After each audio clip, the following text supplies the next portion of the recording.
সিনেমার ভিলেনদের মতো হঠাৎ করে সাংবাদিকদের উপর চড়াও হয়ে যায় শিবা শানু, জয় চৌধুরী এবং আলেকজান্ডার বো। ফুলের বাগান দিয়ে সাজানো পুরো এফডিসি নিমেষেই তৈরি হয়ে যায় রণক্ষেত্র। বিনোদন সাংবাদিকদের উপর আচমকা হামলা। তবে কি এইটার কোনো পূর্ব পরিকল্পনা ছিল? যদি তাদের পূর্ব কোনো পরিকল্পনা না থাকতো তাহলে হঠাৎ করে বিনা অপরাধে বিনা দোষে এইভাবে সাংবাদিকদের উপর চড়াও হতেন না শিবা শানু, জয় চৌধুরী এবং আলেকজান্ডার বো। তো ভাই ব্রাদার, কোন কারণে, কি জন্য, কিংবা কোন অপরাধে সাংবাদিকদের উপর এইভাবে হলেন অভিনেতা এবং ভিলেনরা? যার রেস ধরে ফুলের বাগান দিয়ে তৈরি এফডিসি নিমেষেই তৈরি হয়ে গেল রণক্ষেত্র। তো যাই হোক ভাই ব্রাদার, চলুন কি ঘটেছে সেইটা নিয়ে আলোচনা করা যায়। তো এখানে আরেকটি বিষয় আপনাদেরকে জানিয়ে দেই, ওখানে যারা যারা ছিল তারা সবাই অবসরপ্রাপ্ত অভিনেতা অভিনেত্রী। ওখানে কেউ মূল ধারার অভিনেতা অভিনেত্রী ছিল না। মানে এখন যারা কাজ করতেছে, যারা কাজ নিয়ে সব সময় থাকে, তারা কেউ ওখানে ছিল না। যারা কাজ করতেছে না, যারা কাজের দ্বারে দ্বারে ঘুরতেছে, তারাই কিন্তু ওখানে ছিল। আর এই শিল্পী সমিতির নির্বাচন থেকে শুরু করে এফডিসি নিয়ে বেশিরভাগ মাতামাতি করে অবসরপ্রাপ্ত অভিনেতা অভিনেত্রীরা। যারা কাজ নিয়ে ব্যস্ত থাকে, যারা বাংলা সিনেমাকে ভালোবাসে, তারা কখনো এফডিসির বিষয় নিয়ে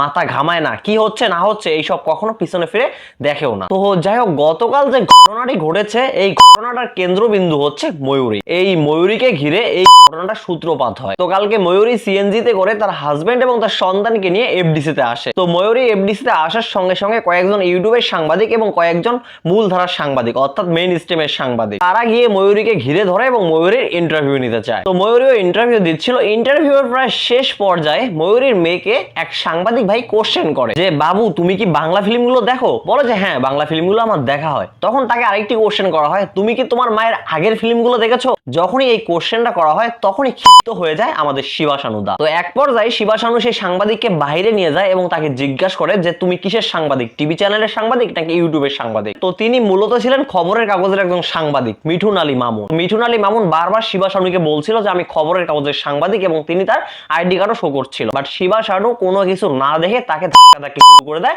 এবং তাকে এক পর্যায়ে মেরে বসে। তো যখন এমন একটা সিচুয়েশন তৈরি হলো, তখন ওই সাংবাদিককে রক্ষা করার জন্য এগিয়ে যায় আরো 2-4 জন তার সহকর্মী। তো যখন 2-4 জন তাকে সেভ করার জন্য যায়, তখন জয় চৌধুরী কোনো একভাবে দেখে ফেলে। তো জয় চৌধুরী দেখার সঙ্গে সঙ্গে এইভাবে বলে চিৎকার দিয়ে চাপিয়ে পড়ে। শিবা শানু শুরু করে এবং জয় চৌধুরী ঘটনা বড় আকার ধারণ করায়। তো তারপরে কি হয়েছে এটা তো আমরা সবাই দেখেছি। পুরো এফডিসি হয়ে গেছে রণক্ষেত্র। শিবা শানু এবং জয় চৌধুরীর পর সাংবাদিকদের উপর তেড়ে আসে আলেকজান্ডার বো। আলেকজান্ডার বো এসে পুরো ফাইটিং টিমটা লাগিয়ে দেয় সাংবাদিকদের পিছনে। অর্থাৎ সিনেমাতে যারা ফাইটিং দৃশ্যগুলো করে তাদেরকে লেলিয়ে দিয়েছে সাংবাদিকদের পিছনে। তো সেখানে তারা যে যেটা পেয়েছে সেটা দিয়েই সাংবাদিকদের উপর আঘাত করেছে। কেউ গাছের ডাল ভেঙেছে, কেউ চেয়ার ছুঁড়ে মেরেছে, কেউ ক্যামেরার স্ট্যান্ড দিয়ে পেয়েছে। মোট কথা যে যেটা পেয়েছে সেটা দিয়েই সাংবাদিকদেরকে আঘাত করা হয়েছে। তো এখন কথা হচ্ছে, সাংবাদিকরা কি ইচ্ছাকৃতভাবে এফডিসিতে গিয়েছে নাকি সাংবাদিকদেরকে ইনভাইট করা হয়েছে? আপনারা সাংবাদিকদেরকে ইনভাইট করেছেন বিধায় সাংবাদিকরা কিন্তু এফডিসিতে গিয়েছে, তা না হয় সাংবাদিকরা যাইতো না। তো যারা সাংবাদিকদেরকে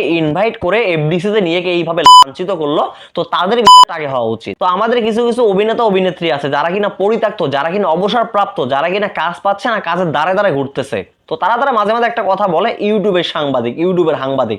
ভাই, ইউটিউবের সাংবাদিকরা কি গণমাধ্যম কর্মী না? আপনাদের কতটুকু ধারণা আছে ইউটিউব এবং ফেসবুকের গণমাধ্যম কর্মীদের সম্পর্কে? এখন সবাই ইউটিউব এবং ফেসবুকেই বেশি কাজ করে, টিভি চ্যানেলে কয়জন কাজ করে? তো যাই হোক, ওইসব বিষয়ে আর আলোচনা না করি। তো এখন কথা হচ্ছে, ময়ূরীর মেয়েকে যে কোশ্চেনটা করা হয়েছে, সে কোশ্চেনটা শুনে ময়ূরীর খেপে যাওয়ার কথা ছিল, সেখানে ময়ূরী না খেপে শিবা শানু কেন খেপে গেলেন? তার মানে শিবা শানুর সঙ্গে ময়ূরীর সম্পর্ক রয়েছে। যদি শিবা শানুর সঙ্গে ময়ূরীর কোনো সম্পর্কই না থাকে, তাহলে কেন শিবা শানু খেপে যাবে? শুধু শিবা শানু নয়, জয় চৌধুরী এবং আলেকজান্ডার বো, এদের 3 জনেরই সঙ্গে ময়ূরীর সম্পর্ক রয়েছে। তাই ময়ূরীর হয়ে বিনা অপরাধে বিনা দোষে সাংবাদিকদের উপর হয়েছে এই 3 জন ব্যক্তি। আর ময়ূরীর মেয়েকে এমন কোনো কোশ্চেন করা হয় নাই যে কোশ্চেনের জন্য তার সম্মানহানি হয়েছে। এমন কোনো কোশ্চেন ময়ূরীর মেয়েকে করা হয় নাই। কেন? ময়ূরী অশ্লীল সিনেমা করেনি, মুনমুন অশ্লীল সিনেমা করেনি, পলি অশ্লীল সিনেমা করেনি। ময়ূরী, পলি, মুনমুন এদের মতো অভিনেত্রীর জন্য তো আজকে আমাদের ইন্ডাস্ট্রির এই অবস্থা। ভুলে গেছেন সব কথা, নাকি কাঠের চশমা পরেই ঘোরে? আজকে আমাদের গণমাধ্যম কর্মীদেরকে আপনারা যেভাবে লাঞ্ছিত করেছেন,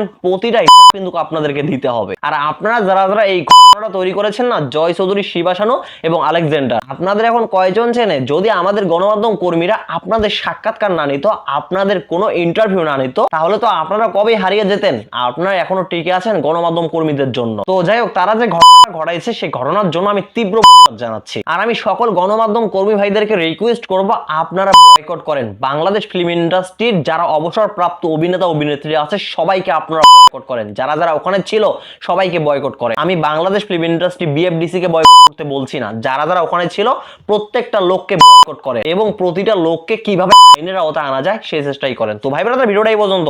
আপনাদের মূল্যবান মতামত কমেন্টে বলবেন। সবাই ভালো থাকবেন, সুস্থ থাকবেন। পরবর্তী ভিডিওতে আবার দেখা হবে। আল্লাহ হাফেজ।